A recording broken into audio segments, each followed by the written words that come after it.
Now we are inside with Congressman Ryan Zinke. Mr. Zinke, how are you doing this morning? I am great. Be careful out there. A lot of snow. I know. We could especially if you're going to Lewistown. Yeah, we could do a little road report from in here if we really wanted to. But there's a lot to talk about, especially over in Washington, D.C. Now, the last time we spoke, you were still on the campaign trail. Now we're well into the new year. Congress is going on. Give us a taste. What is it like over on Capitol Hill right now? Well, I think of the pace of it. President Trump has set the pace.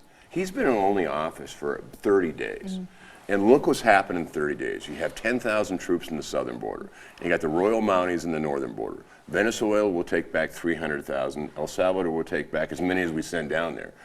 China is out of the Panama Canal. There's negotiations backdoor for Greenland.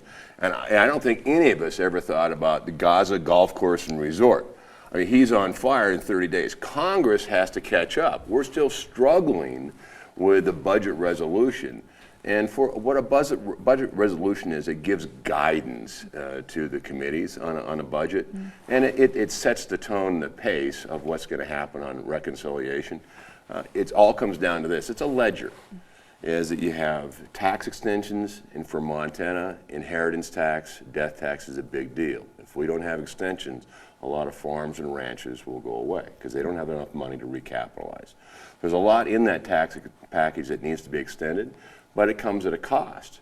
And then you have the other things that President Trump on the campaign trail, no tax on tips, no tax on Social Security, et cetera, all that's a cost. At the end of the day, we think there's enough savings in there. There might be $1 trillion worth of savings in fraud, waste, and abuse, which is an enormous number. But what we don't want to do is go into debt. I mean, we have $36 trillion hanging out there.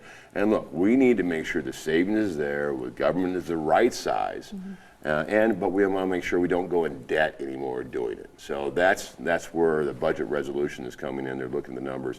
I expect it will pass.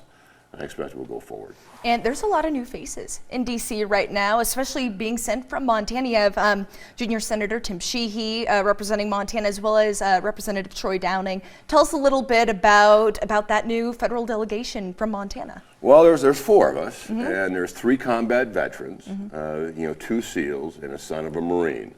And look, we have a really strong package. I will argue this is the strongest representative package that Montana has ever had.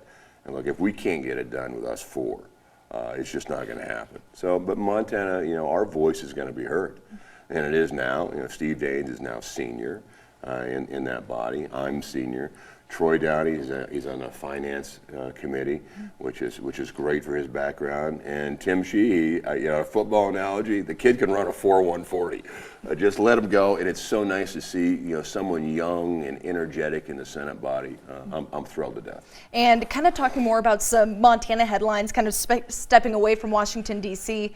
Let's talk a little bit about the United States Postal Service. Now in Belgrade, in Bozeman, there's been a lot of complaints coming out from there for years now. We've been following this story, and just recently yourself and all the gentlemen that you listed as well, Senator Daines, Senator Sheehy, and Representative Downing, sent a letter to the General Postmaster. Tell us a little bit about that. Is there any update that you can tell us? It's not the front line. You see the people every day deliver mail. They're delivering mail in the snow today, right? They're really good people. It's the organization itself. And every time they look at rural, say, well, we can make these cost cutting. Don't worry. It won't affect delivery of your mail. Bull. It is affected every time. It's hard to get express mail out of Montana, and every time they reorganize and take it out of Montana, then it doesn't become a priority in Montana. And this is the problem with being what conceived as a flyover state, is they don't pay attention to us. And again, we have 4 strong representatives. They need to pay attention. And look, we're not going to take it out of Hyde, Montana. Our businesses matter too. If you got to get a document to someplace because express mail, we should have that option too. Definitely, and of course it may be difficult to imagine, but fire season is going to be on us here fairly shortly. This snow is great for the snowpack, but we saw in California that dry heat down there and just the devastation of the wildfires from there.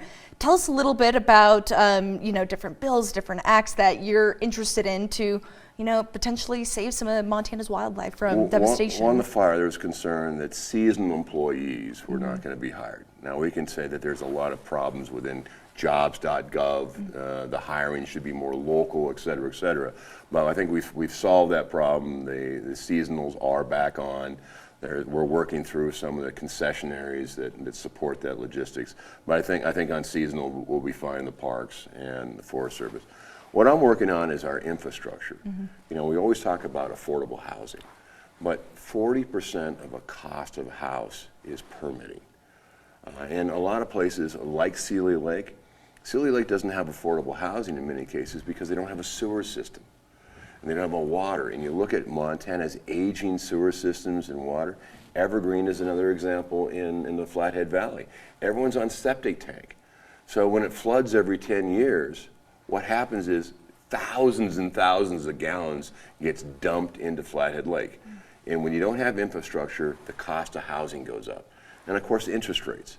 All of us got to look at the budget and make sure the interest rates go back down so you can buy a home. But when interest rates are, let's say, move from 4 to 7, it may double your mortgage payment.